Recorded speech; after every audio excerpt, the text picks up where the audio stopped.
Bueno, buenos días a todos. Tengo el gusto de presentarles al doctor Telles, profesor de esta casa, profesor de muchos alumnos del país, director y participante de muchas asociaciones, profesor del Seminario de Farmacología del Afecto en nuestra casa. Es un gusto para nosotros tenerlo hoy acá, doctor, con esta conferencia que nos ha ofrecido y de todo interés y actualidad: el dilema de las benzodiazepinas, mitos, indicaciones y novedades. Aunque creo que son realidades, ¿no? Novedades y realidades. Bueno, muy bien. Encarecidamente les pido apagar sus celulares. Después de la conferencia del doctor, cuando le haya culminado ahora la mesa redonda, la sesión de preguntas, adicionalmente pues les hago un anuncio. En este instante no está disponible nuestra coordinadora de seguridad, pero en caso de cualquier emergencia tenemos la puerta posterior, la cual será abierta de inmediato por el personal de la clínica en el auditorio. Para hoy no está previsto ningún simulacro. Entonces, sin más palabras, doctor Telles, bienvenido y muchas gracias. Gracias, doctora Márquez. Buenos días. Pues es un placer y un honor estar acá para compartir con ustedes eso, el dilema de las benzodiazepinas. Y hemos querido escoger la imagen de la esfinge porque siempre ha cautivado por los misterios que puede mantener. Y es algo que, a pesar de que se es viejo, los jóvenes también, cuando viajan, quieren verla, admirarla, y de pronto alguien quiere involucrarse y conocer cuáles son los misterios de la esfinge. Como estamos en un programa académico, pues tengo que decirles que no hay ningún conflicto de intereses. Es una conferencia que he preparado y que obviamente no tiene ningún patrocinador en especial. ¿Qué es un dilema? El término que buscaba en dilema, porque si lo vamos a ver, es una situación en que se cree que es necesario elegir entre dos opciones. Esto es un poco más para nosotros los viejitos, quienes aprendimos del doctor Ítalo, del profesor Taborda. Pues obviamente las benzodiazepinas para nosotros tuvo una razón de ser y sigue teniendo una razón de ser. Para los jóvenes las benzodiazepinas suena a algo que puede ser proscrito, que de pronto hay que evitar, pero para nosotros sigue siendo muy importante. Y cuando uno revisa las guías de tratamiento, encuentra que sí están las benzodiazepinas. Entonces uno está en la duda con el dilema: ¿se prescriben o no se prescriben? El segundo argumento es que pueden ser dos proposiciones contrariamente o disyuntivamente contrarias. Entonces uno podría pensar que yo no puedo formular las benzodiazepinas porque van a producir deterioro cognitivo. Y cuando uno revisa las estadísticas, el psicotrópico más formulado a nivel mundial después de los 50 años y más en mujeres son las benzodiazepinas. Entonces estamos frente a una situación que no tiene como una lógica. No se pueden prescribir, pero se prescriben. ¿Quiénes las prescriben? Los médicos generales, los neurólogos, los psiquiatras. Y esa es la idea que nosotros tenemos de revisar este tema. Vamos a hablar de historia y lecciones aprendidas, porque cuando uno revisa las benzodiazepinas hemos aprendido mucho. Y eso implica también, obviamente, como cuando mira la esfinge, ir a mirar cuáles son los orígenes y por qué se edificaron las esfinges. Vamos a hablar del sistema GABA, de la benzodiazepina y su potencial de abuso, y obviamente, como les comentaba, las benzodiazepinas y su posible compromiso cognitivo. Sobre la historia, este es un señor muy famoso, era el doctor Leo Stenbach, que como ustedes ven duró más de 100 años, casi 100 años, y fue una persona que se dedicó a trabajar en Suiza con el laboratorio Roche en esa época. Y fíjense ustedes que cada 2-3 años nos sacaba una molécula. La primera que sacó fue en el 49, el clordiazepóxido, que era el cerebrilibrium. Yo recuerdo que mi mamá me mandaba a comprar Librium, y uno iba a la farmacia porque ella estaba ansiosa, y ansiosa era porque a mi papá no lo habían pagado, o de pronto se le cumplía el término en el tribunal y tenía que volverlo a elegir. Entonces ella compraba Librium. Se llamaba Librium porque el nombre era Equilibrium. Y ese fue el clordiazepóxido. Entonces recordamos que había un fluoruro de hipóxido que le ponían también amitriptilina, era el célebre Limidrol, ¿no, profe? Entonces era antidepresivo con ansiolíticos, pero después, en el 53, saca también el diazepam. Y entonces, estamos hablando que el diazepam sí todavía está en nuestros arsenal terapéutico. ¿Qué fue lo que pasó con las benzodiazepinas? Antes de la benzodiazepina estaban los barbitúricos, que eran inseguros y además habían logrado un golpe de opinión muy grande, porque los dos grandes ídolos de esa época, que eran Marilyn Monroe y nuestro querido Elvis Presley, habían terminado con supuesta adicción a los barbitúricos y muchos de ellos, y pues a los dos habían tenido una muerte trágica. Entonces ya los barbitúricos, entre esos el Nembutal, que también se utilizó como ansiolítico, no eran los más seguros, producían dependencia y eran depresores del sistema nervioso central. Y lo que aportó Stenbach eran que las benzodiazepinas eran un reemplazo seguro. Y fíjense que casi que la publicidad era como decir, vamos a vender Coca-Cola. La chispa que refresca, aquí estamos hablando de que lo mejor eran el Valium, el célebre Valium, que era el diazepam y que fue la molécula innovadora en los años 60. Sin embargo, ya había una serie de comparaciones. Las benzodiazepinas tenían una mejor seguridad que los barbitúricos, tenían menos depresión del sistema nervioso central, una depresión respiratoria baja, un potencial suicida bajo y el potencial de abuso también era menor. Por eso las benzodiazepinas entraron pisando duro y se quedaron y siguen. Si ustedes miran, el único que no está es el mefloamato, el Equanil, que el Equanil en su época es como en este momento pensar que la amitriptilina. Todo el mundo tomaba amitriptilina y el Equanil todo el mundo tomó amitriptilina automedicado. Pero todas las demás benzodiazepinas están en el mercado y ustedes pueden oír el diazepam, el clonazepam, el clonazepam, no hay ninguna nueva. Hasta ahora, hasta este año que aparece una molécula que no es tan nueva, pero que ingresó al mercado. De resto hemos estado trabajando con las mismas moléculas, lo cual quiere decir que, como decía mi abuelo, algo debe tener el agua cuando la bendice. Pero obviamente hoy sabemos que ya no se pueden comprar en el mercado en situaciones normales. Prescripción en fórmula media. Ustedes saben, aquí los compañeros jóvenes, que se consiguen en todas las discotecas, siempre y cuando usted esté dispuesto a pagar un precio más alto que el que podría ser en una farmacia. Entonces, la primera lección es que son indispensables los estudios de fase 3 y 4 en la investigación, que fue lo que no hizo el doctor Stenbach. El doctor Stenbach lo que hizo fue mirarlas, ver para qué servían y se lanzaron al mercado. Hoy sabemos que estas situaciones son muy importantes, no solamente para las moléculas que nosotros utilizamos en nuestro trabajo, sino para cualquier otra. Recuerdan ustedes que hace no mucho, un AINES tuvieron que quitarlo del mercado porque tenía una serie de contraindicaciones. Entonces, los estudios de fase 3 y fase 4 son los que me permiten a mí mirar cuáles son los verdaderos comportamientos y efectos secundarios que tiene la molécula, que obviamente no se alcanzan a visualizar todos en las fases 1, 2 y 3 cuando están investigando esa molécula. Años 60, años 70. En el 80 aparece el DSM-3.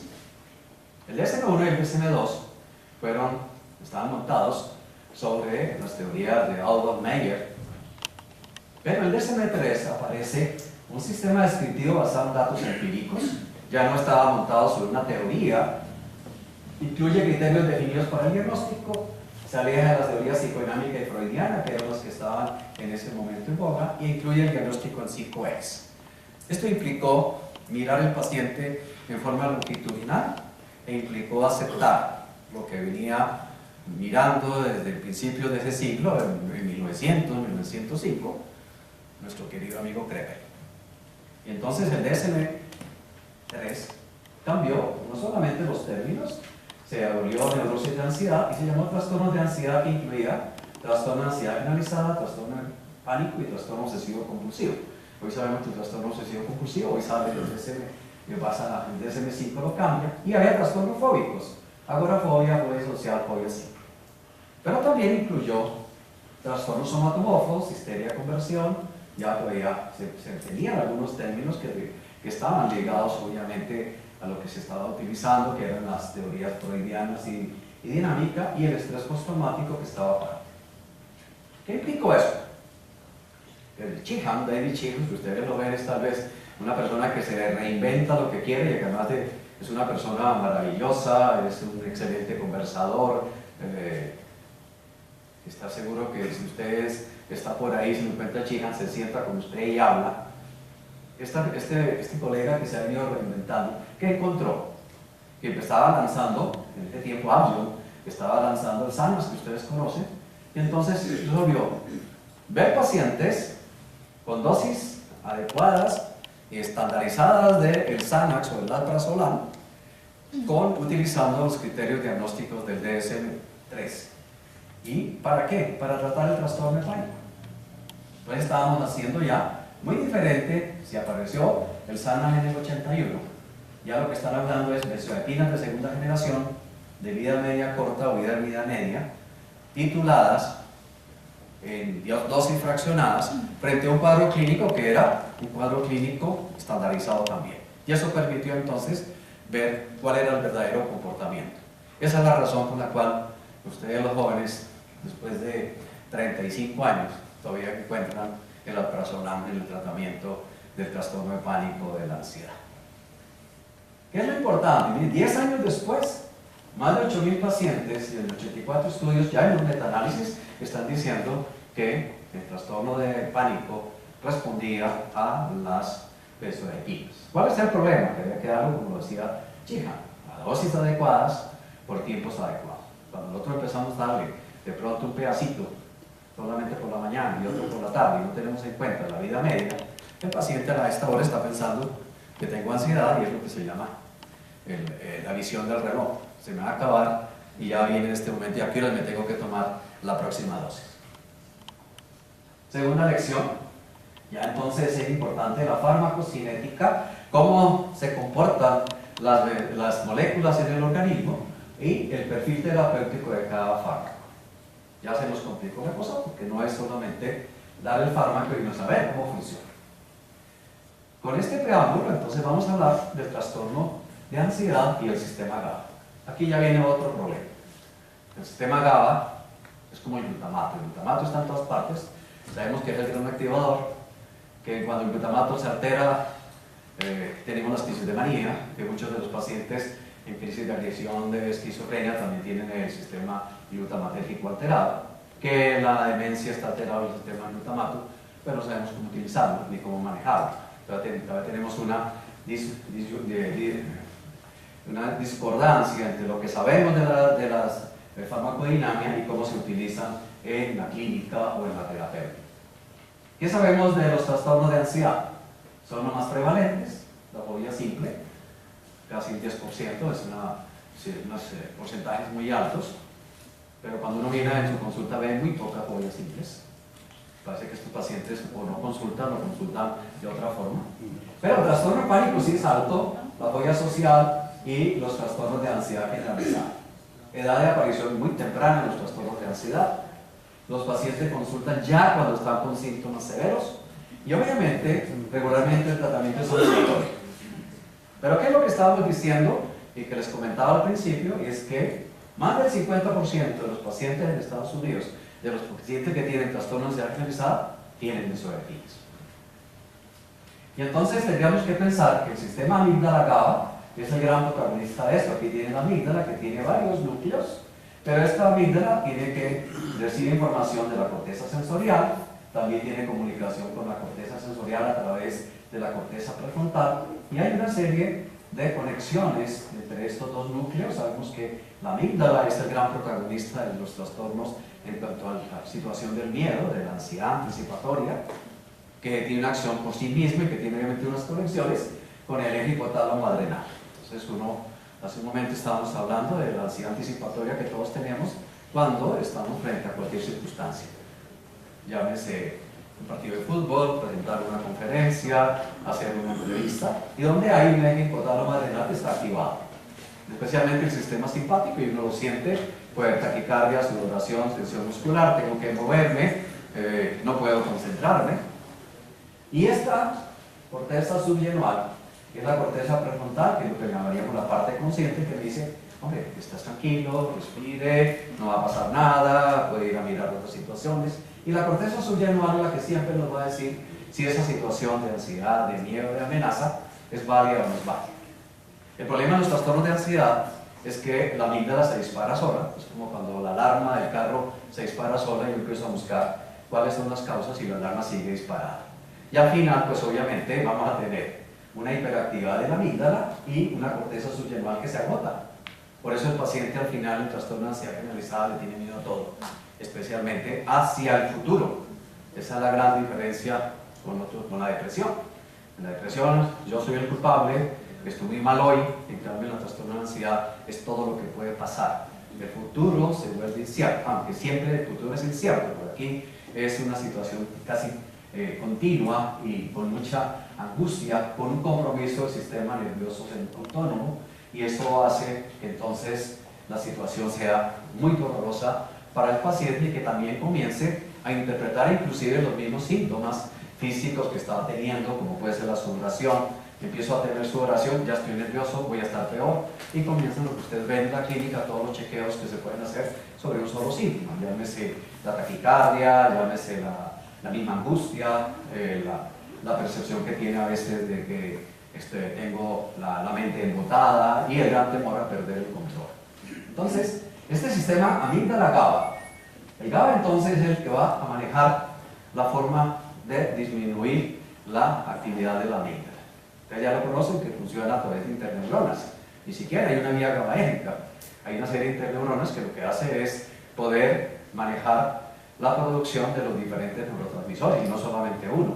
Tiene que ver con la producción de noradrenalina, de dopamina, de acetilcolina y obviamente de serotonina. Entonces, el balance va a depender de la actividad de las redes neuronales excitatorias e inhibitorias y la actividad excitatoria de la amígdala, que es compensada por las interneuronas GABAérgicas. Esta capacidad de bloquear la amígdala, cuando la amígdala está hiperexcitada, cuando se dispara, cuando no toca, pues obviamente se puede ir perdiendo. ¿Por qué? Porque uno puede tener pérdida de neuronas GABAérgicas, como se pueden perder las demás neuronas. Puede tener alteración en la actividad de los receptores. Uno de los problemas puede ser también la misma acción de la benzodiazepina, que sabemos que modula y modifica la acción de los receptores GABA. O puede tener alteraciones en los mecanismos de inhibición.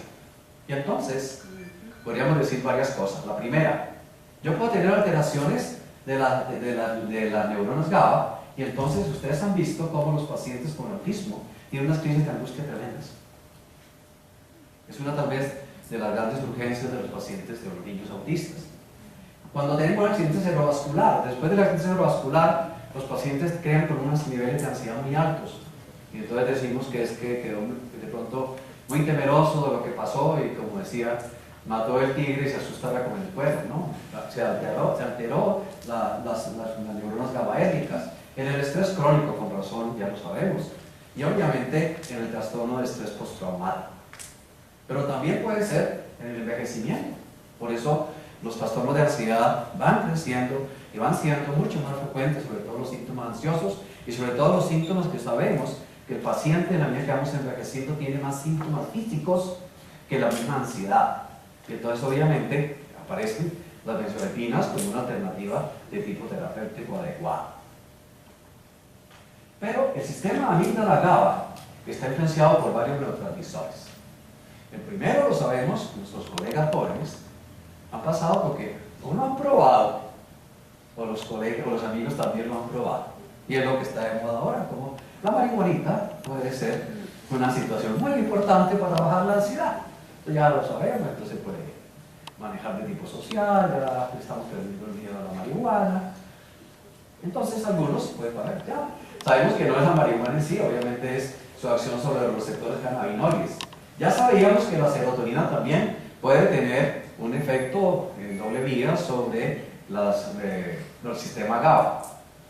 Obviamente los inhibidores selectivos de recaptación de serotonina pueden modificar esta respuesta, y también los antidepresivos multimodales. Recuerdan que la norepinefrina tiene una acción sobre las interneuronas GABA. La noradrenalina también, por eso los antidepresivos tricíclicos y los duales nos permiten trabajar sobre el trastorno de ansiedad. Y así también la dopamina. Lo podemos utilizar algunos antidepresivos que tienen acción dopaminérgica e inclusive la acetilcolina.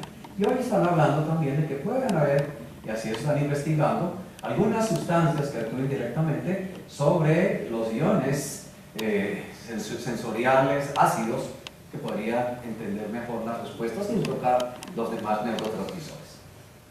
¿Qué nos está diciendo? Podemos utilizar moléculas que no son GABAérgicas, pero que actúan sobre el GABA. Y ahí es donde nuestros pacientes nos molestan o nos preguntan: si yo estoy ansioso, ¿usted por qué me ha dado un antidepresivo?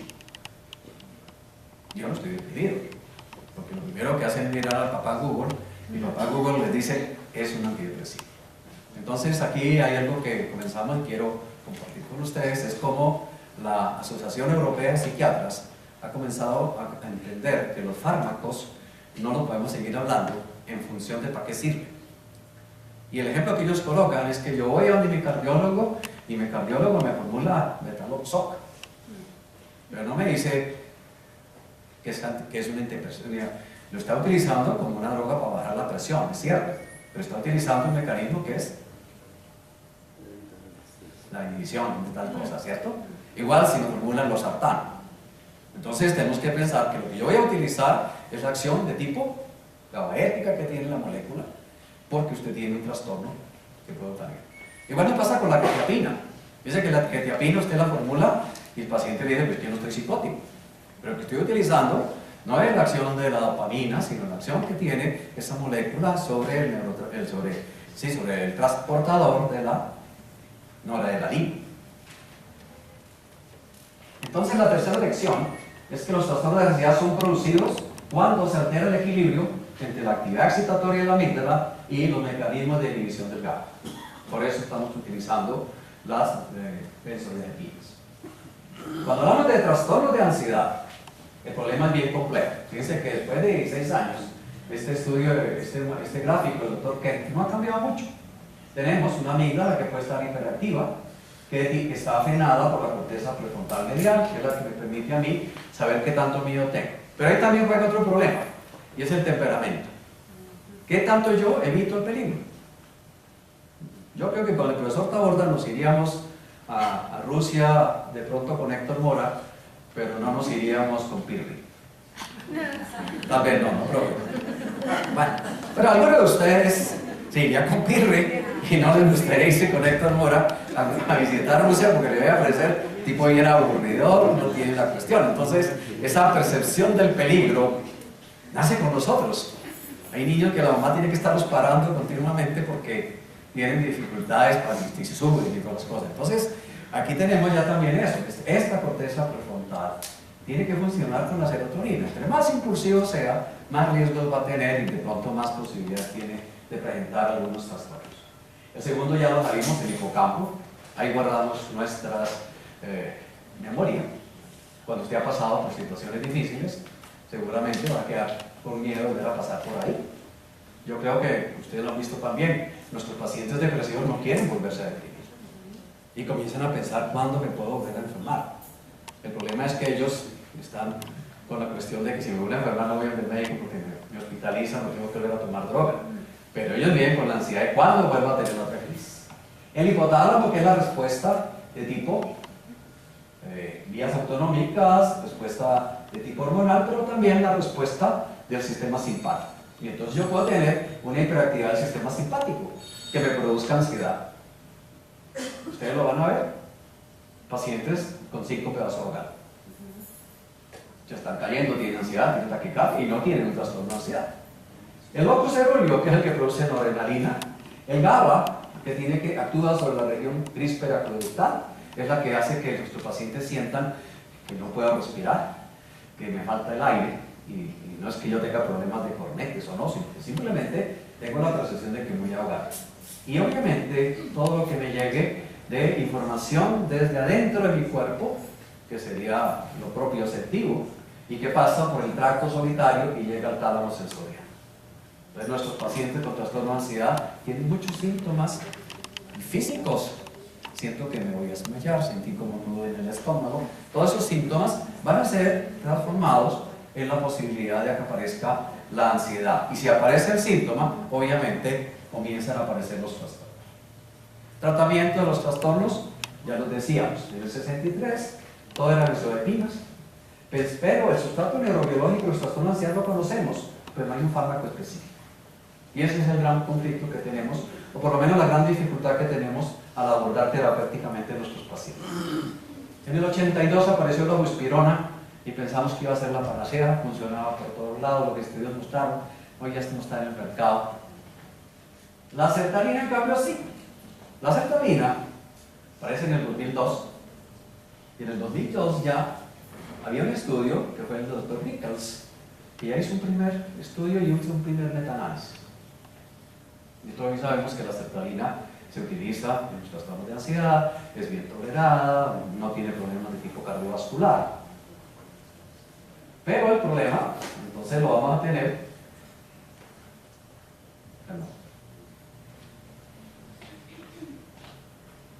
el problema lo vamos a tener es en esto. Que no es para los pacientes saben que existen píldoras para tratar la ansiedad. Yo sé que existen píldoras para tratar la ansiedad, pero tengo miedo de tomarlas de prescribirlas. Y es lo que hablábamos del gran dilema. Hoy sabemos que utilizamos fármacos serotoninérgicos, noradrenérgicos y las benzodiazepinas que nos han traído a hablar hoy de ellas. Benzodiazepinas en los trastornos de ansiedad.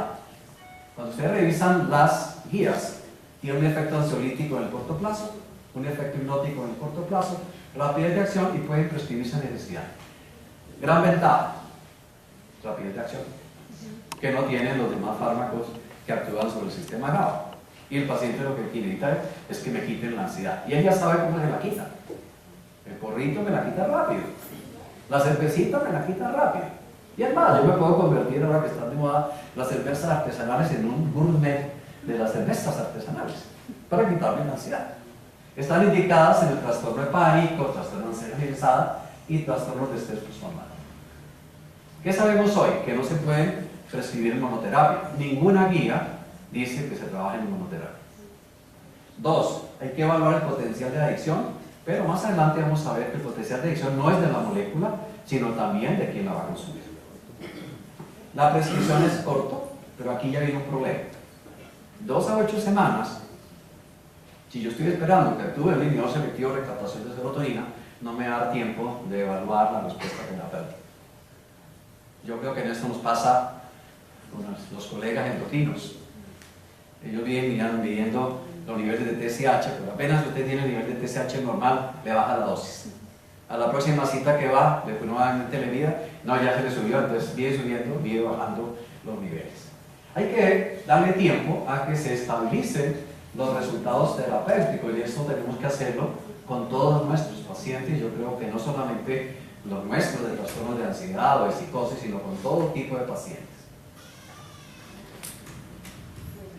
El receptor A, que todos sabemos que se modula y que todo pasa por ahí, que el alcohol también tiene ahí su forma de funcionar.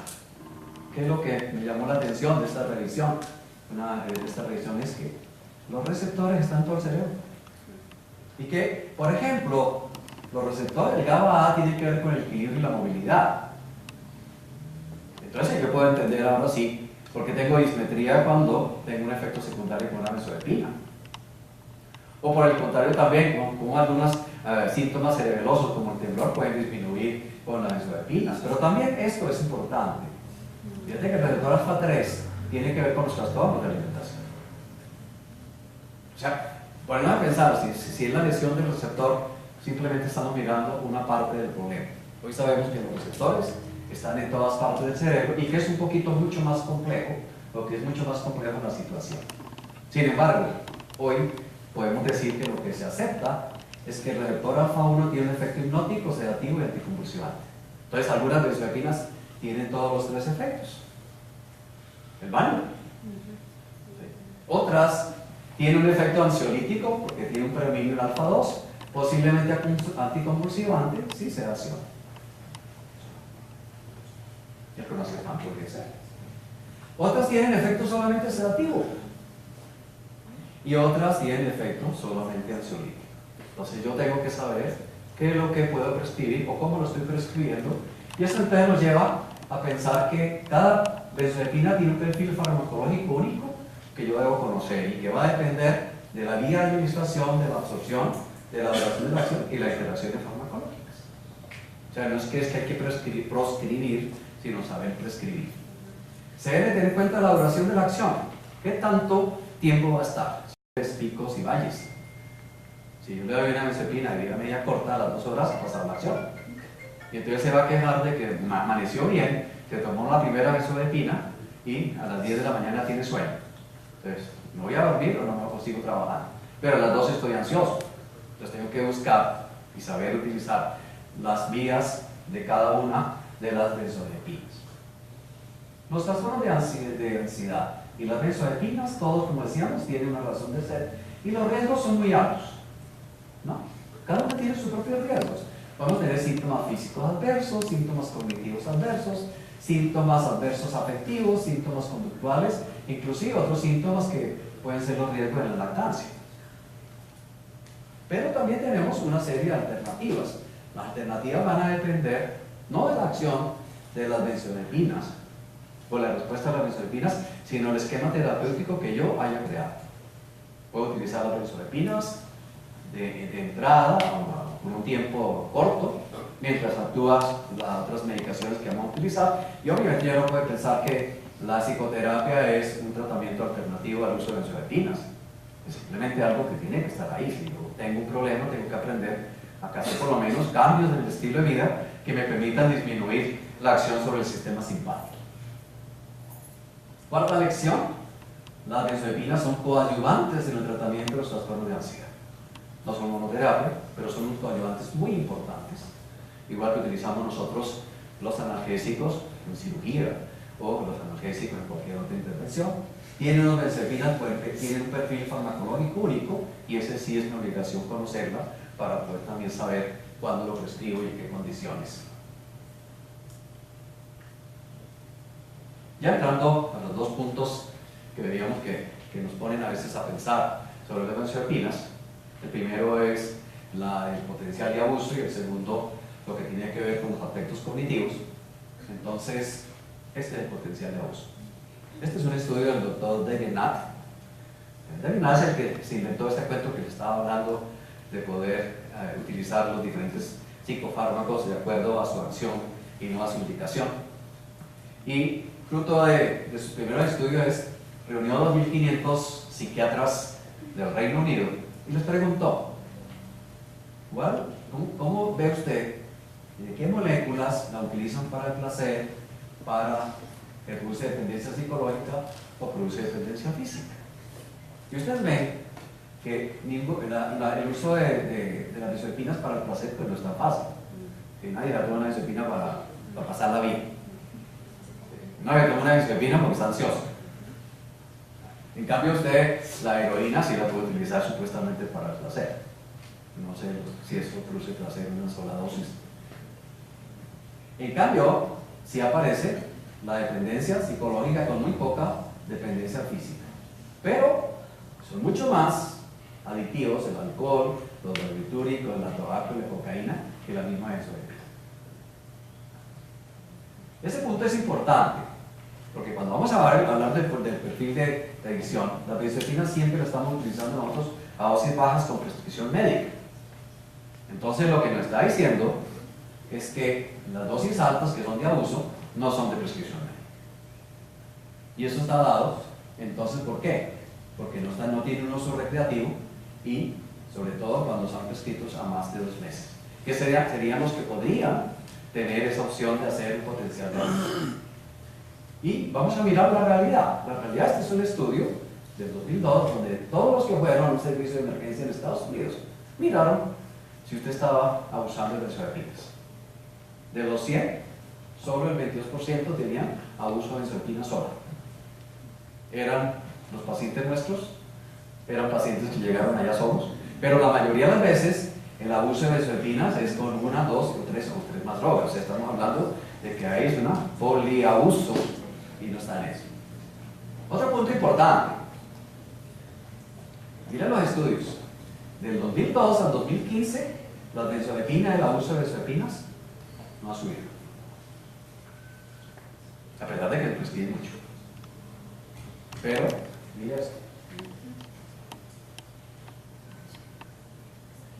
Nuestros pacientes pueden ir a comprar naproxen tranquilamente. No pasa nada. Pueden ir a comprar Sinalgen. Vamos allí a comprar. Y este es el gran problema. Los opioides. Cuando usted mira los abusos de opioides, no es lo que solamente los pacientes están, los muchachos que están en adicciones a los opioides, no es la heroína, no es eso. Es también nuestros pacientes que hemos formulado analgésicos opioides. Afortunadamente, pues va a venir la marihuana medicinal, y entonces la marihuana medicinal nos va supuestamente a disminuir los problemas de los opioides, porque ya no vamos a utilizar. Y aquí viene la otra parte. Miren lo que el uso de la emergencia a uso no médico del SANA sí hay un aumento, ¿sí? Porque también estamos prescribiendo mucho más benzodiazepinas. Entonces, el abuso de benzodiazepina va a depender del potencial de abuso de las benzodiazepinas, que lo tiene, sí, pero también el potencial adictivo de la personalidad del paciente. Y eso es lo importante. Yo tengo que saber a quién le voy a formular. Una persona con un trastorno de personalidad del clúster B, pues es una persona que seguramente va a tener muchas más posibilidades de hacer adicciones. Signos de alarma. Cuando nuestro paciente empieza a tomar dosis más frecuentes que las prescritas. Se me acabó, doctor, es que eso quiere decir dos cosas. Una, o que yo lo estoy formulando mal, o él está tomando más de las que necesita. Cuando empieza a tomar dosis mayores a las prescritas, cuando mezcla la dosis con alcohol y cuando guarda píldoras para más tarde. Ya está hablando de eso. Sin embargo, ustedes saben que hay pacientes con trastorno de pánico que andan con sus goticas de Rivotril en el bolsillo o con clonazepam en el bolsillo. Por si acaso me da, pero obviamente no las está tomando. Y eso le llama andar con el amuleto. Algún otro andaría con la Virgen del Carmen o con la imagen del Papa Francisco, por si acaso me da la crisis de ansiedad. Quinta lección: las benzodiazepinas de vida corta y ultracorta tienen una mayor potencial de uso. Entonces tengo que utilizarlas bien en pacientes adecuados.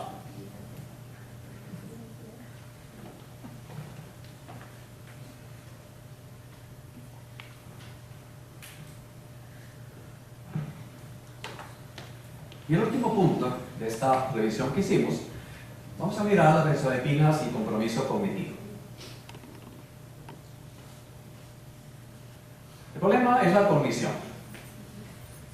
Cuando el profe Taborda me enseñaba, y aquí el profe Márquez, que lo vi pasar, pero el profe ahora, nos hablaban de que la cognición era juicio, era el juicio nomás, ¿no? Juicio y raciocinio se llamaba. Y uno tenía que saber si pues, la realidad interna, la realidad externa, y además de eso, pues si tenía conciencia de enfermedad mental y si tenía adherencia al tratamiento. Una vez, sino 4 cositas. Hoy la cognición se nos complicó porque además es juicio, es atención, es memoria. Cuando estábamos en memoria, la memoria eran solamente 2, memoria retrógrada y anterior, ahora es memoria declarativa, memoria semántica, memoria de trabajo, etc. El razonamiento, la comprensión. Pero hay 2 cosas muy importantes que es la planeación y la toma de decisiones. La toma de decisiones sí es la situación más compleja y más difícil que tienen nuestros pacientes y es la que más se altera en los pacientes con trastornos de ansiedad y con trastornos de tipo depresivo. Y esta gráfica lo que muestra es que todos los procesos mentales, todos los síndromes que nosotros vemos, tienen que ver con una disminución de los factores de tipo cognitivo. O sea, todos van a producir, y especialmente cuando alteran los que llaman ellos los dominios universales, que son la atención, la memoria, que es lo que se llamarían hoy las funciones mentales. Pero no solamente el juicio y el raciocinio, también podríamos tener problemas en la memoria episódica, en la cognición social, pero estos son mucho más cuando uno está en psicosis que cuando uno está en un trastorno de ansiedad. Entonces, el trastorno de ansiedad tiene 2 problemas. Primero, porque la amígdala está alta, está suelta, y entonces se me altera la red de salida. Esta red de salida es la que me permite a mí estar orientándome continuamente. Y me va a permitir, y esto tiene que ver con la corteza del cíngulo anterior y con la ínsula. Tiene que ver con la dopamina. Entonces yo ya puedo pensar que uno viene acá no solamente porque lo invita, sino porque se siente bien, porque tiene una factor novedoso, porque forma parte de lo que usted disfruta. Entonces uno va a buscar lo novedoso, si lo novedoso tiene para mí un significado. Pero también va a medir qué tan peligroso es. Y eso peligroso depende de las redes de modo automático, que tiene que ver con la dopamina, la noradrenalina y la serotonina, que está mediada endógenamente y que está dada por la corteza prefrontal medial, que es la misma suya normal, que decíamos, esa es la que me dice, oiga, vaya tranquilo que allá no va a pasar. Pero, si esta corteza me dice que estoy en peligro, no puedo entrar en la red ejecutiva central. Si yo estoy en la red ejecutiva central, puedo inclusive ignorar esto. Alguien se pone a leer un libro y se le pasa el tiempo la cita que yo tenía. Pero si yo estoy en Tusa, una Tusita hace que yo no entre aquí tan fácil, ¿no? Entonces no puedo tener una red ejecutiva, mis funciones ejecutivas están alteradas porque dependen de los impulsos de exógeno. Entonces lo que nosotros vamos a ver en el paciente con ansiedad es que está aquí, metido en autorreferencia. Siempre me pasa a mí, me voy a morir, quién sabe lo que está pasando, y no voy a poder responder con una situación de ponerme ahí. Por eso, las funciones cognitivas ya están alteradas en el paciente con trastorno de ansiedad. Lo que no sabemos es qué puede pasar si doy las benzodiazepinas. ¿Qué puntos? Son más grandes los efectos cognitivos agudos de las benzodiazepinas, igual que los del alcohol. Yo me tomo 2 tragos y fíjense lo que pasa, yo no puedo hacer el 4, tengo muchos más problemas de tipo de equilibrio, etc. Igual pasa con nuestros pacientes que toman una benzodiazepina y les da sueños, sienten dismetrías. 2. Los efectos cognitivos van a aumentar con el alcohol. Entonces también tengo que pensar, si a alguien le gusta más traguito del que podría tolerar, no puede estar acumulando benzodiazepinas. Los benzodiazepinas son los psicotrópicos más formulados en ancianos, ya lo comentamos. Y hay mayor riesgo de aparición en ellos de confusión mental. Igual que sabíamos que sucede con los antidepresivos tricíclicos y más con los duales que con otros tipos de medicación. Entonces, viene la otra situación. Las benzodiazepinas son prescritas frecuentemente en ancianos con enfermedad médica y no somos los psiquiatras. Y ya les decía que son malas mujeres. Es necesario tener en cuenta su potencial de sedación. Y además, hay que evitarlas. ¿Por qué? Porque lo que más altera a nuestros pacientes son las fracturas y las caídas. Una persona que estaba más o menos bien tiene una fractura de cadera y después ya se deteriora y viene toda una sensación de un declive tremendo. Y tenemos que utilizarlas a la mitad de las dosis. Y nos queda algo para mirar, y es benzodiazepinas y demencia.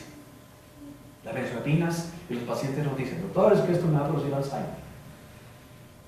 Me puse a revisar y afortunadamente pues parece que los colegas también se están reinventando, igual que yo traté de reinventarme hoy para buscar un tema que nos pudiera congregar y hablar con ustedes. Los estudios, este es un estudio muy interesante, publicado ahora en mayo, un metaanálisis con más de 980.000 pacientes. Las benzodiazepinas son un factor de riesgo muy bajo. Pero este estudio también es interesante porque son todos los pacientes de Finlandia que fueron diagnosticados con la enfermedad de Alzheimer en un periodo largo y fueron medidos 2 veces, cuando iniciaron y a los 2 años, 70.000 pacientes, y es un modesto incremento del riesgo para la enfermedad de Alzheimer. El problema de la enfermedad de Alzheimer es que no sabemos cuándo empezó y la estamos buscando tardíamente, la estamos buscando después de los 60. El profesor Jordan me enseñó que era antes de los 60, porque la enfermedad de Alzheimer hacía parte de las demencias preseniles. Y la otra demencia presenil era la enfermedad de Pick, que hoy se llama demencia frontotemporal. Entonces, si yo me pongo a buscarlo a los 60, ya la encuentro en una situación muy avanzada.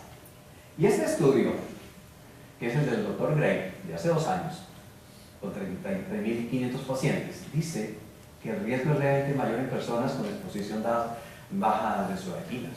Y él no lo puede entender. Y él tampoco lo puede entender.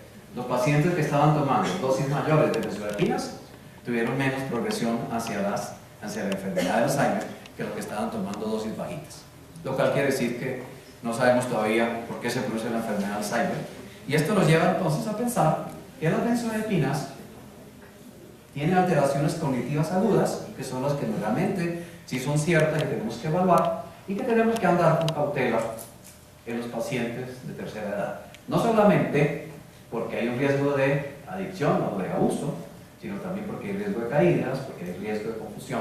Y tercero, pues hay que estar evaluando los factores cognitivos para diagnosticar a tiempo la enfermedad de Alzheimer en ese sentido. Sabemos que ya cuando usted está con una enfermedad de Alzheimer, entonces ya la gente empezamos a prescribir otro tipo de drogas que también tienen un gran problema, como puede ser estar formulando quetiapina a todos nuestros pacientes cuando sabemos que tiene un componente muy importante de producir a veces hemorragias cerebrales. Otra lección, y tal vez la última, los ancianos se deben prescribir una cepilla de día media larga y obviamente a dosis menores y tenemos que irlas ajustando. No podemos estar dando medicaciones para un mes a ver qué pasa, sino hay que estar mirando a nuestro paciente porque tiene una serie de situaciones. Conclusiones, además de agradecerle que me hayan dado la oportunidad y que hayan estado conmigo.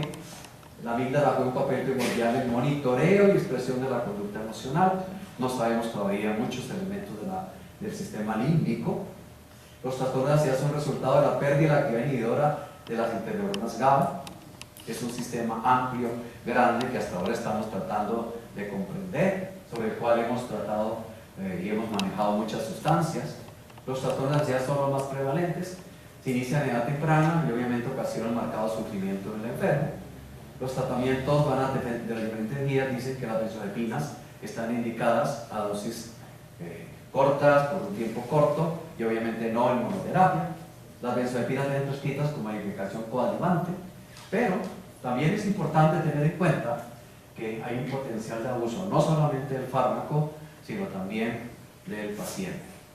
La de vida media tiene un menor potencial de abuso, tanto en jóvenes como en ancianos, y obviamente en ancianos hay que titular las dosis, iniciando con la mitad de la dosis prescrita para jóvenes, pero también hay que estar evaluando el compromiso cognitivo, no solamente evitando la benzodiazepina, sino hay que evaluar al paciente para evitar, o por lo menos detectar a tiempo, la situación de un posible problema cognitivo. Para finalizar, pues estos son los caminos de la ciudad perdida, los que han ido allá a Santa Marta, donde estos caminos viejos todavía no muestran vías y no muestran senderos, que para algunos pueden pensar que son misteriosos, pero para otros está diciendo que siempre hay un camino. Muchas gracias.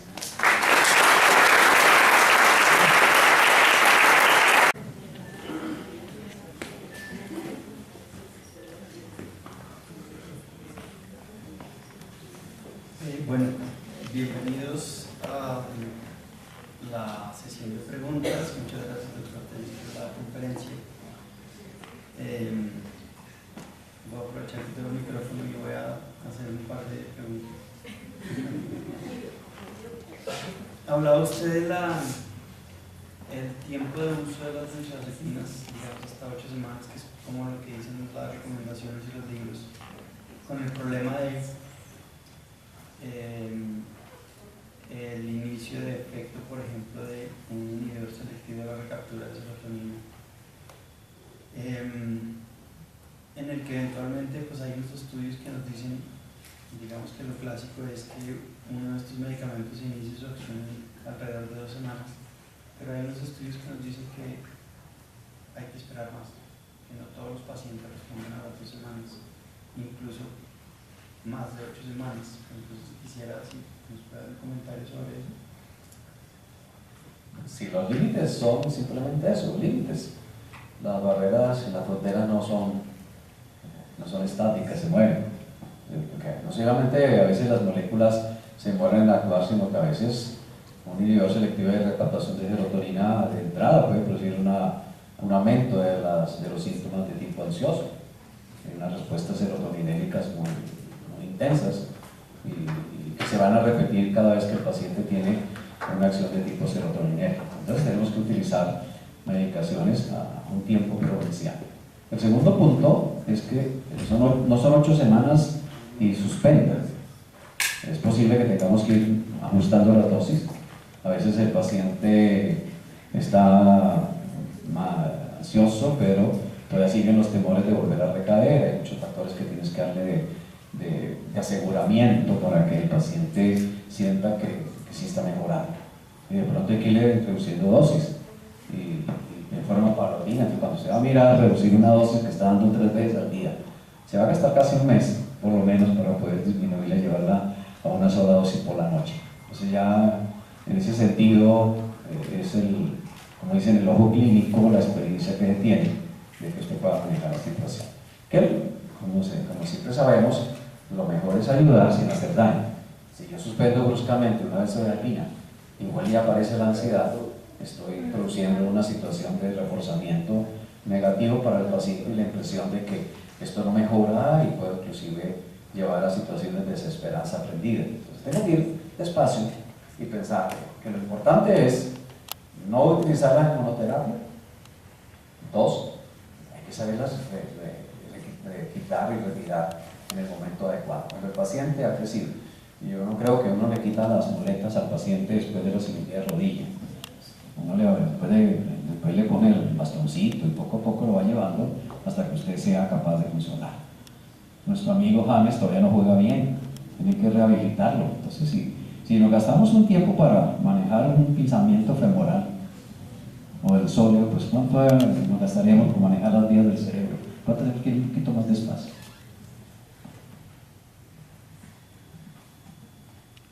La doctora Carrascal y luego la señora Camila y yo.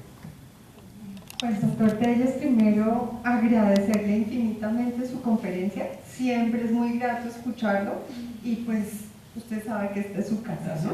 Ya así ha sido.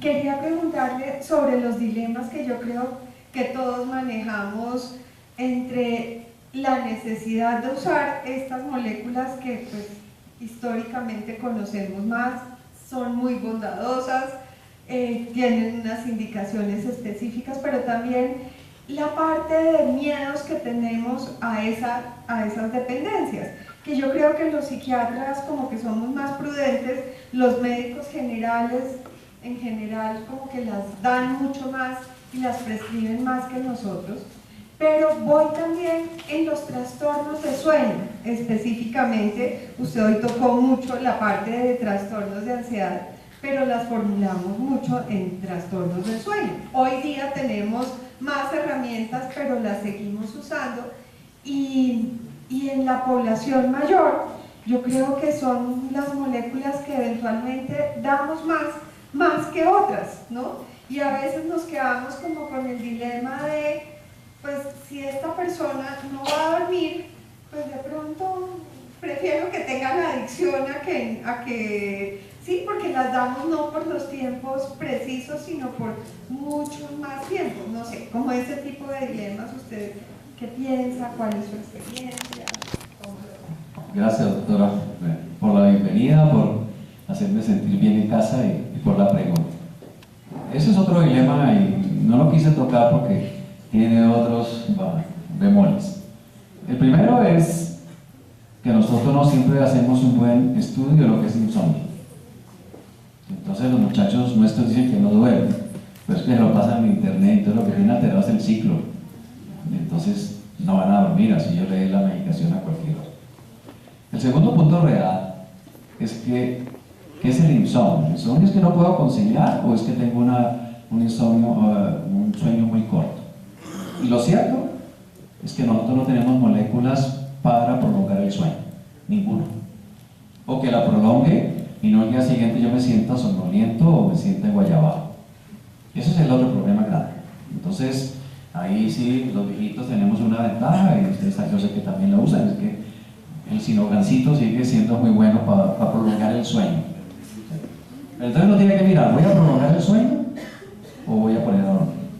Porque el gran problema era que es que esta molécula lo pone a dormir y no actúa sino 2 horas.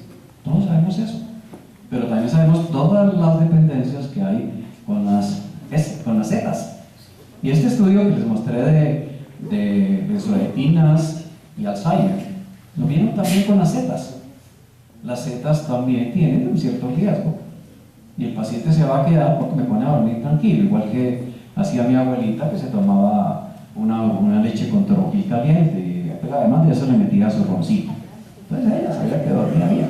Muchos de nosotros y nuestros colegas saben que llegan a escuchar música después de la jornada, me tomo un whisky, pero también es para dormir. Entonces, ahí viene un problema y es, ¿cuál es la psicopatología de los trastornos del sueño? Y hay algunos que hablan de que los trastornos del sueño hay que verlos como una situación bien distinta. Regularmente vemos el problema del sueño, del insomnio, de la somnolencia, como relacionado con la ansiedad, con la depresión, como un síntoma que forma parte del síndrome depresivo, y resulta que no siempre es así, sobre todo porque tenemos pacientes depresivos que no duermen y hay otros que duermen mucho. Entonces, ahí hay dilemas. Creo que no tenemos una molécula que nos pueda decir, pero el problema es que muchas veces se queda en automedicación, se juega mucho a nivel de la publicidad de otros fármacos, y también sabemos que hay algunos pacientes desde siempre que se están tomando una tabletica de lorazepam toda la vida y nunca han pasado de ahí, duermen, no ha pasado ninguna cuestión y siguen teniendo una calidad de vida. No están con demencia de Alzheimer, aunque ahora están preocupados porque no se consiguen ni mercado lorazepam. Entonces estamos todos nosotros sufriendo a ver si el 1 de octubre llega el lorazepam. Entonces no sabemos si el 1 de octubre tengamos que no tomar otras benzodiazepinas para que los pacientes puedan estar mejor. María Camila Rivera, luego Diego Fonseca, Diego Vargas y luego Arangues. Bueno, buenas tardes. Mi pregunta básicamente es, muchas veces uno se enfrenta a pacientes que uno los maneja con los inhibidores de recaptación de serotonina combinado pues con la benzodiazepina, y a la hora de uno empezar a disminuir la benzodiazepina empiezan a hacer, o sea, es muy difícil como diferenciar si es que están haciendo síntomas de abstinencia tras el desmonte de esa benzodiazepina o si simplemente no les ha servido pues el tratamiento con el inhibidor de recaptación de serotonina. Entonces en ese caso uno, ¿cómo evalúa eso? Y según el riesgo-beneficio, pues uno, pues lo que uno muchas veces opta es por evitar esos síntomas, de la reactivación de los síntomas, continuar las benzodiazepinas mucho tiempo pues después de esos 2 meses más o menos que se indican según pues lo que nos dio la charla. Muchas gracias por la pregunta. Uno esperaría estabilizar la respuesta antes de disminuir cualquier medicación. La mayoría de las veces nosotros vamos muy rápido. Se suspende el antidepresivo. Primero todos suspendemos medicaciones. Yo no me tomo el jarabe completo de la tos. Entonces, en el botiquín tenemos todo para todo. Entonces, esa es una tendencia natural de que yo no tomo medicación más allá de las cosas. En la adherencia al tratamiento hay que medir qué es lo que molesta más al paciente, los síntomas ansiosos o la inseguridad. Igual que en la depresión, es la disminución de la autoestima y la inseguridad. Entonces uno tiene que, o por lo menos lo que yo hago con mis pacientes, comprometerlos que a usted lo que más le molesta es su inseguridad.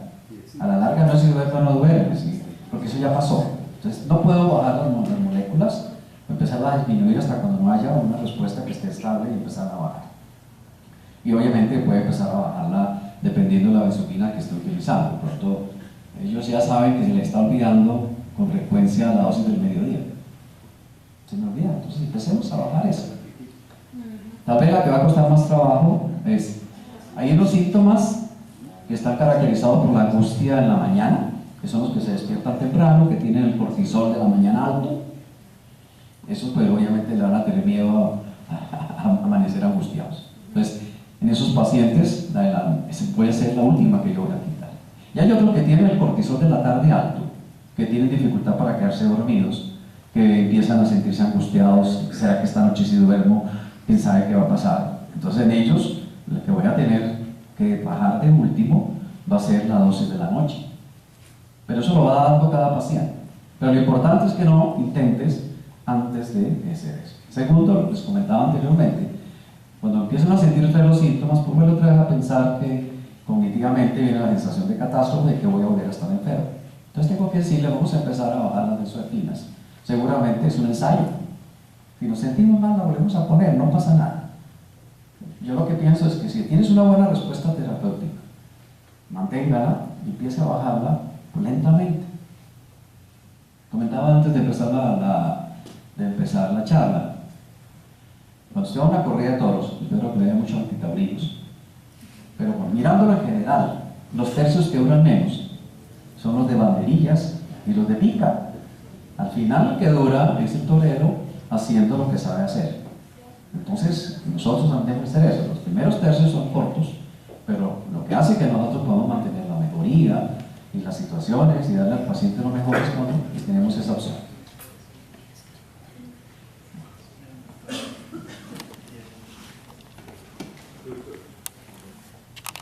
¿Ya?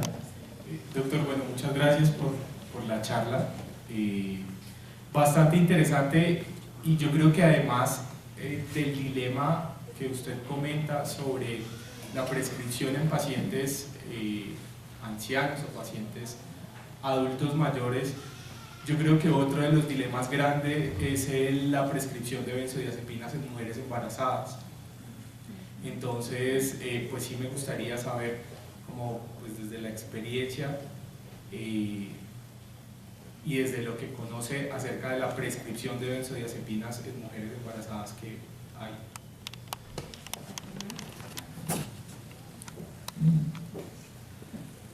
Ante todo, uno tendría que pensar si va a dar una benzodiazepina solamente por un estado agudo. Yo no la formularía, porque hay otras opciones, por ejemplo, para un insomnio, para una crisis de ansiedad. Es diferente si la persona está donde la benzodiazepina está jugando un papel importante, a veces tal vez en el trastorno bipolar 1, que hay algunos pacientes que tienen benzodiazepinas para manejar la ansiedad o para manejar las posibilidades maníacas. Pero ¿el problema cuál es? El problema es que la mayoría de los embarazos no son planeados. Entonces usted, cuando ya sabe el embarazo, ya ha llegado casi 4 semanas, 5 semanas, donde usted ya no puede bajar tampoco todo de la noche a la mañana. Lo que uno puede hacer es, hasta cierto punto, programar. Y tu pregunta es muy importante. Leí un artículo reciente donde vamos a tener que pensar un poquito diferente a la teratogenidad, sino cómo las drogas pueden producir alguna situación. ¿Por qué? Porque nuestras mujeres quieren tener hijos. Ya es una cuestión que se está planteando. No todos los que tienen trastorno bipolar no quieren tener hijos, ellos también quisieran tener. Entonces hay que ver las formas de cómo podamos ayudar sin hacer daño y que las cosas planeadas puedan funcionar. En las drogas GABAérgicas, a excepción de las benzodiazepinas, pueden funcionar. Entonces, por ejemplo, la lamotrigina es la que tiene menos efectos de tipo teratogénico, inclusive se puede dar en lactancia. ¿Sí? Entonces tenemos que movernos, y ella también es GABAérgica. A veces tenemos que pensar que las benzodiazepinas se pueden cambiar por otra medicación de tipo GABAérgico.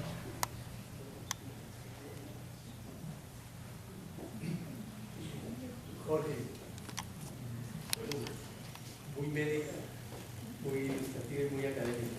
Si me pudiera hacer una pregunta cortándome, haciendo una interpretación de lo que nos planteaba Freud, un poco cuando iba a Estados Unidos y planteaba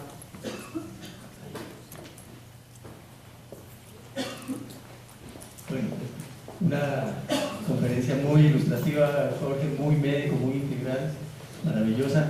Estaba yo pensando un poco en la fantasía cuando decías que los cambios en la visión freudiana, etcétera, psicodinámica, fue cuando iba con Jung a visitar a los Estados Unidos, decía que les iban a llevar la peste en el sentido de volver a desarrollar ese mundo inconsciente, ese mundo del ocio, versus el mundo del negocio en esa sociedad, por supuesto, competitiva. Y planteaba esa disyuntiva, y entonces todas las investigaciones de esa visión competitiva, acumulativa, exitosa, era para que el individuo funcionara, para que el individuo se conductara. Entonces mi pregunta es, ya que está tan de moda indudablemente la integración con la epigenética, que la epigenética nos muestra cómo el individuo puede desarrollar o no múltiples enfermedades o múltiples reacciones contra una sociedad hostil. Y estamos viendo en la actualidad toda esta juventud desorientada, la han definido con que están en todas partes y en ninguna, y entonces se aumentan todos estos índices de suicidio, de angustia, lo que quieras. ¿Cómo influye esta sociedad actual hostil, que se suponía después de la Segunda Guerra Mundial iba a ser más humana, y ahora es más hostil, más competitiva, más excluyente? Y se supone que eso está influyendo en el sistema inmunológico, endocrino, como neuropsico, endocrino, inmunológico. ¿Cuál sería un poco tu visión? Gracias por tu comentario. Bueno, ese es otro problema grande, pero uno podría pensar que las juventudes nuestras viven en hipomanía, porque el mundo lo está llevando a esa parte. Te tienes que no dormir, producir más, no tienes tiempo para tu familia. Si están en una función simpática, que como lo decía algún paciente, estar en modo simpático pues no es nada simpático, es antipático. Y se nos olvidó el parasimpático. Los jóvenes nuestros y nosotros mismos entramos en eso. El parasimpático tiene 4 cosas muy ricas.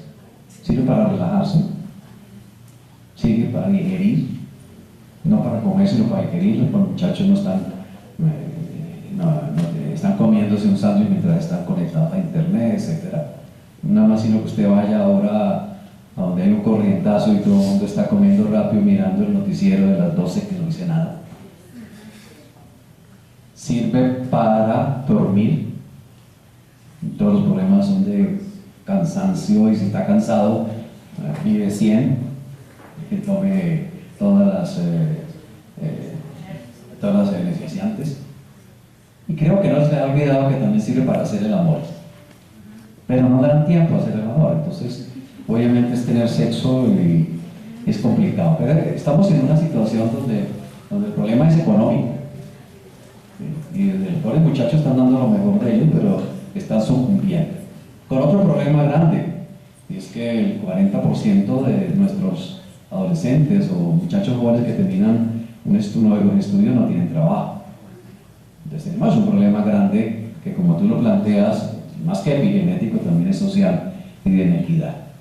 Creo que los 50 años después de las revoluciones de los 68, en que nuestros compañeros quisieron mover el mundo, van a tener que estos nos muevan también, a ver si logramos ser más amables con ellos y aprender a conservarlos. El doctor Saúl Martínez. Doctor, muchas gracias por la mística de su conocimiento y cómo lo entrega. Como la charla tenía el título de dilema, yo me quedé pensando, con el recorrido que usted nos hace de las benzodiazepinas, esta semana el Ministerio de Salud tuvo que publicar unas guías para el uso de opioides en patologías no cancerígenas, ¿sí? Por el mal uso que se le está dando. Usted lo decía, cómo se puede comprar Senalgen en cualquier momento. Y en esa misma gráfica usted nos ponía la ketamina, en la gráfica sobre dependencia física y dependencia psicológica. Y hoy en día hay un movimiento importante en la psiquiatría para usar las clínicas de ketamina para la depresión refractaria, como una solución rápida en algunos casos para las depresiones. Nosotros estamos pensando en nuevos servicios y entonces nos ponen un dilema, porque vemos que la ketamina es una sustancia que tiene un gran poder de dependencia en los pacientes, pues en las personas en general, y que tanto estas clínicas de ketamina que están iniciando y tienen una, digamos, fase 1, fase 2, me corregirá el doctor Ferro, ¿qué tanto podemos nosotros implementar como psiquiatras este tipo de servicios desde lo que usted sabe?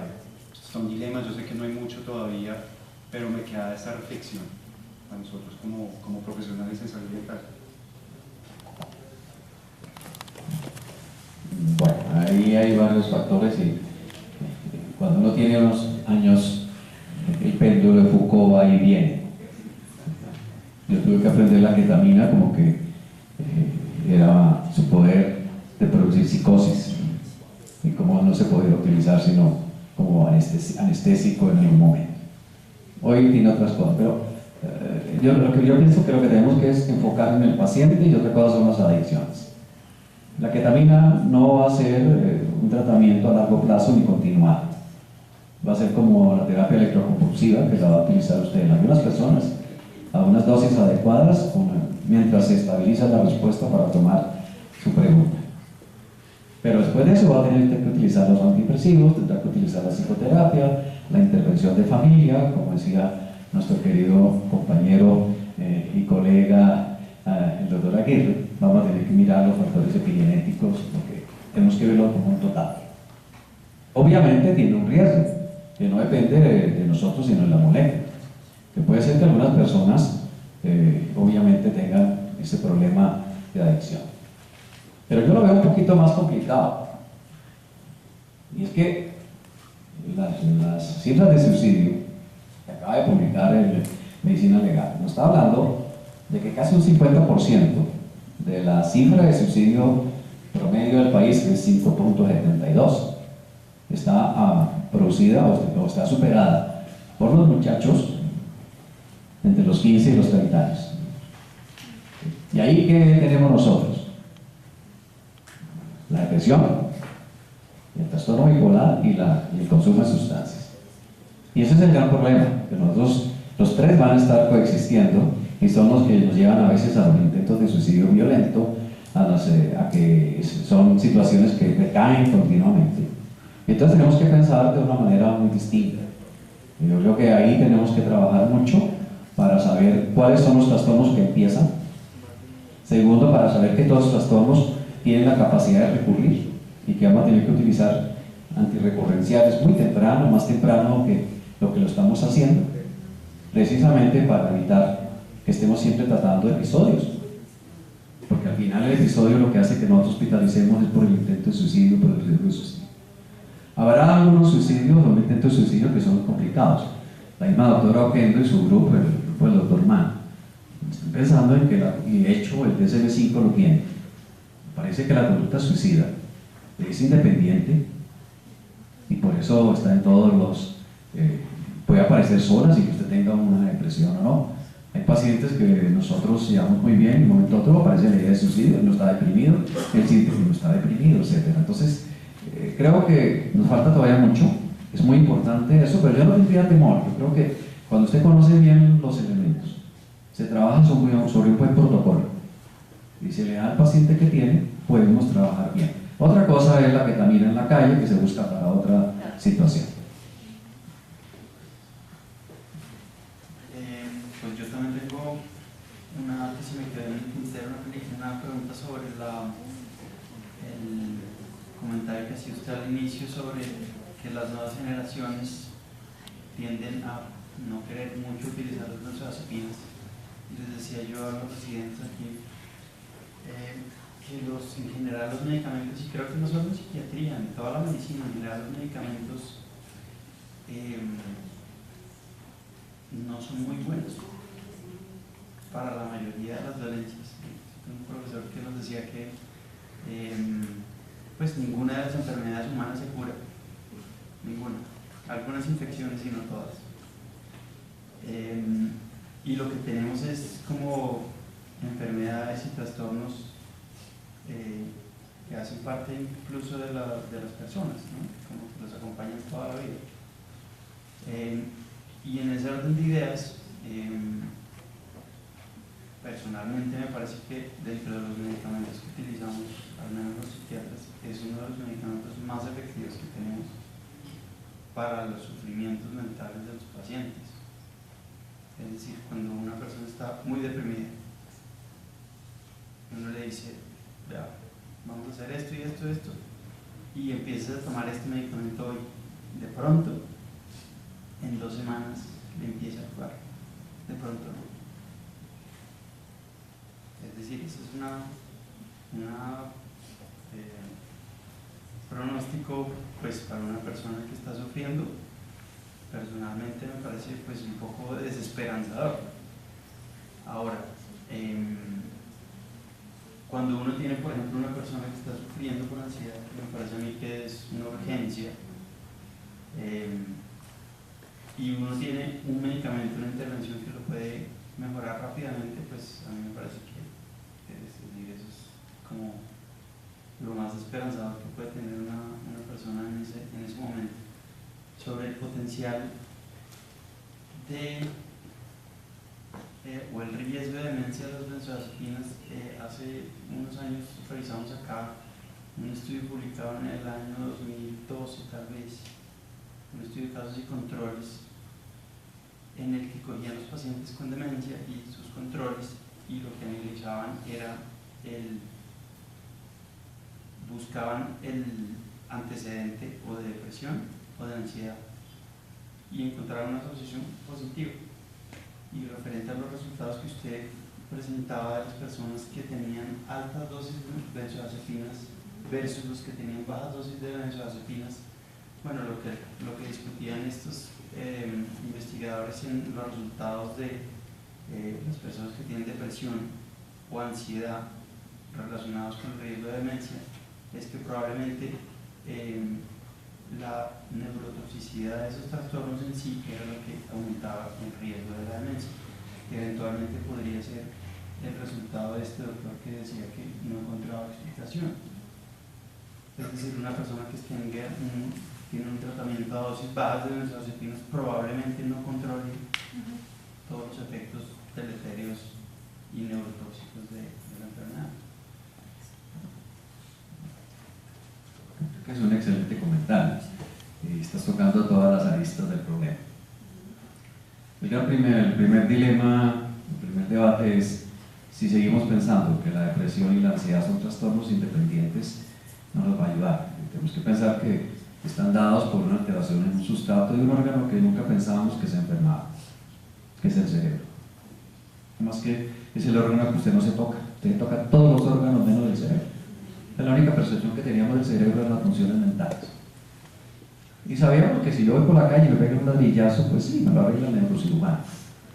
Y el mismo Charcot, con su grupo, ustedes miran la célebre gráfico de Charcot, con todos los neurólogos, Babinski y Zeiger, que estaban con él, era poder entender que había una serie de trastornos que implicaban una lesión neurológica, que se trataba muy distinto a lo que ellos llamaban los que entraban en trance, que es lo que llamaron neurosis, porque era un debilitamiento del sistema nervioso.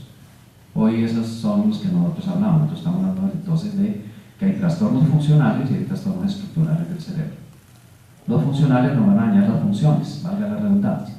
Pero las funciones, ¿cuáles son? Tener pensamientos. Entonces ustedes tienen aquí, por ejemplo, una clínica de trastornos del pensamiento, donde estaría la esquizofrenia, etc.